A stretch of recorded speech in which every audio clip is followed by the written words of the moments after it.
Hello friends, welcome to my channel. আমি নূপুর সাহা, কল্যাণপুর, ঢাকা, বাংলাদেশ থেকে বলছি। আজ তৈরি করব মজাদার একটা রেসিপি।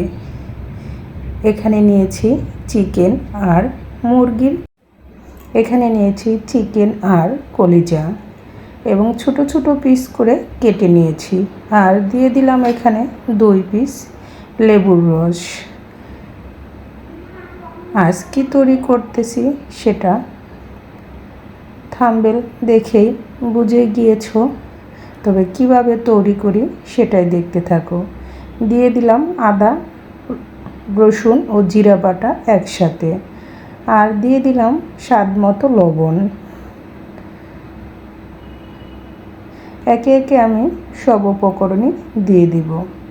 তবে যে যেখান থেকে এই মুহূর্তে আমার ভিডিওটি দেখতেছো সবাইকে নমস্কার ও অনেক অনেক ভালোবাসা। দিয়ে দিলাম পরিমাণ মতো হলুদ গুঁড়া, দিয়ে দিব শুকনো মরিচের গুঁড়া,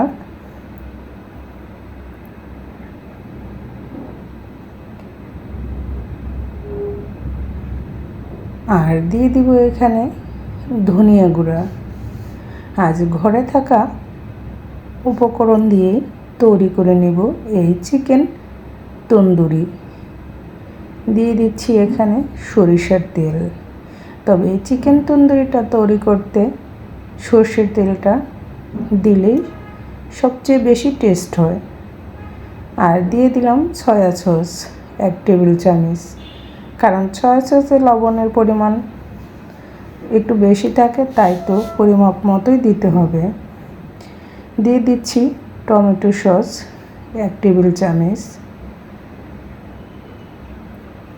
এখন সবগুলো উপকরণ দিয়ে ভালো করে হাতের সাহায্যে চিকেনগুলো ম্যারিনেট করে নেব। ম্যারিনেট করে আমি আধা ঘন্টার জন্য রেস্টে রেখে দেব। মাংসটা মাখানো হয়ে গেলে এখানে দিয়ে দিব পেঁয়াজ কুচি ও রসুন কুচি ও কাঁচামরিচ কুচি।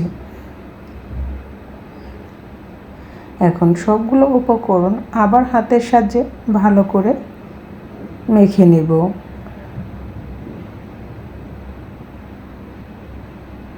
আমি পেঁয়াজটা একটু হাতের সাহায্যে চটকে নরম করে নিচ্ছি, যাতে মাংসের সাথে ভালোভাবে মিশে যায়।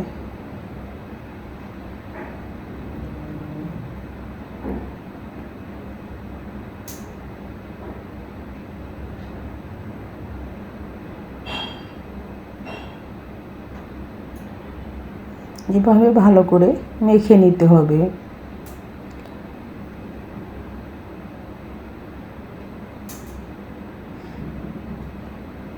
এভাবে ভালো করে মেখে ঢাকনা দিয়ে আধা ঘন্টার জন্য আমি রেস্টে রেখে দেব।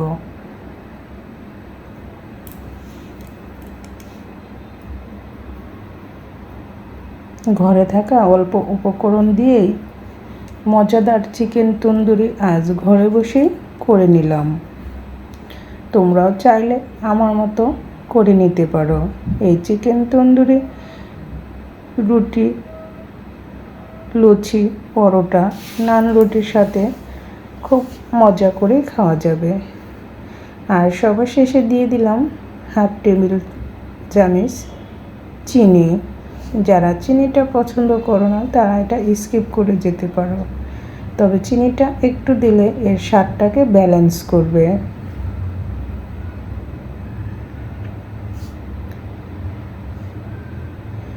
এখানে সব মশলা দিয়েও শেষ, আমার ম্যারিনেট করাও শেষ। চলে আসলাম একটা প্যান নিয়ে। আধা ঘন্টা পর আমি চলে এসেছি। এখানে নিয়ে নিলাম কলা পাতা। তবে কলা পাতাটা একটু বেশি বাড়তি এবং মোটা হলে খুব ভালো হয়। এই তো কলা পাতার মধ্যে দেখতেই পাচ্ছ বন্ধুরা, সাজিয়ে নিয়েছি। এখন চুলায় বসিয়ে গ্যাসটা অন করে দিচ্ছি। লো মিডিয়াম আঁচে দিয়ে এটাকে আমি রান্না করে নেব।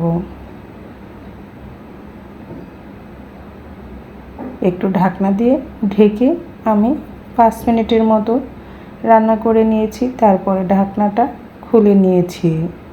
যখন মাংস থেকে এরকম হালকা জল ছেড়ে দিবে তখন ঢাকনাটা খুলে দিতে হবে। এখন আরেকটা প্লেটে নামিয়ে নিচ্ছি, অপর পাশ হয়ে গিয়েছে। এর উপরে আরেকটা কলাপাতা দিয়ে আমি এভাবে কলাপাতা উপর দিয়ে প্লেটের মধ্যে দিয়ে আবার উল্টিয়ে দিতে হবে।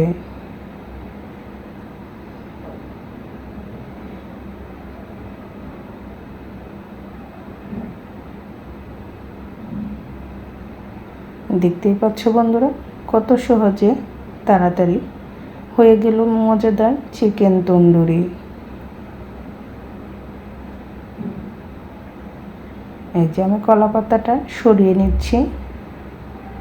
অপর পাশটা আমি আরও কিছুটা সময় চুলার আঁচটা লো মিডিয়াম আঁচে রেখে রান্না করে নেব। তোমরা চাইলে এই কলাপাতার ভিতরে এভাবে খুন্তি দিয়ে একটু নেড়ে চেড়ে দিতে পারো।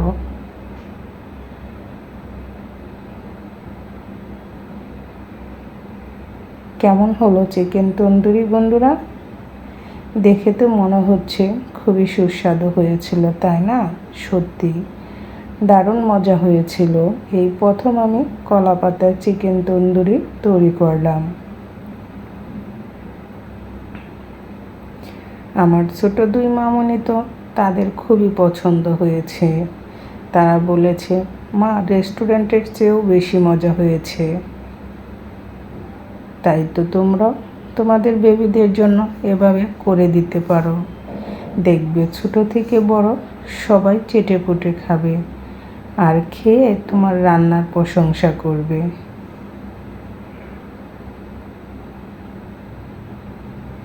আমি আর একটু সময় রান্না করে নেব, তারপরে এটাকে চুলা থেকে নামিয়ে নেব।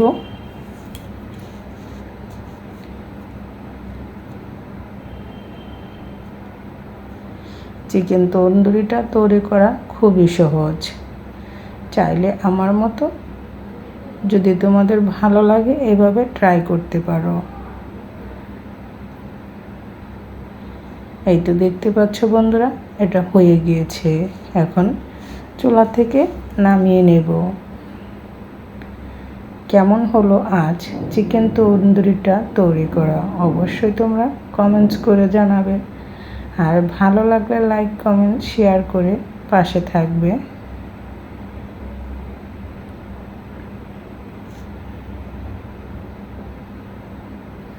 আমি চুলা থেকে নামিয়ে নিয়েছি। তাহলে সবাই ভালো থেকো, সুস্থ থেকো। আবার দেখা হবে নতুন ভিডিওতে বা ব্লগ ভিডিওতে। আজকের মতো এখানেই রাখছি।